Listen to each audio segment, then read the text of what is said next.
ចូលឆ្នាំថ្មីខ្មែរប្រុសស្រីឆាប់រួតរាំងរៀបចំផ្ទាំងចាំទទួលទេវតាឆ្នាំថ្មីអ្នកស្រុកស្រែអ្នកទីក្រុងកំបងអងអីចូលឆ្នាំ3ថ្ងៃយ៉ាងជួបជុំគ្នាសូមជូនពរជ័យបបសុខសួស្តី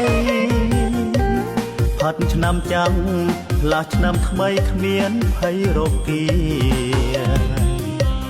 សូមបានសុខจากพัดตุกตรอกทอนโพฮีសូមโชคជាយា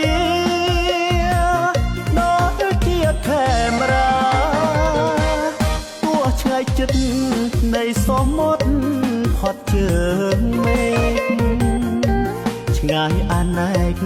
ដូចនៅចិត្តគៀកគិតអរាជាកូនខ្មែរមិនភ្លេចទេពូ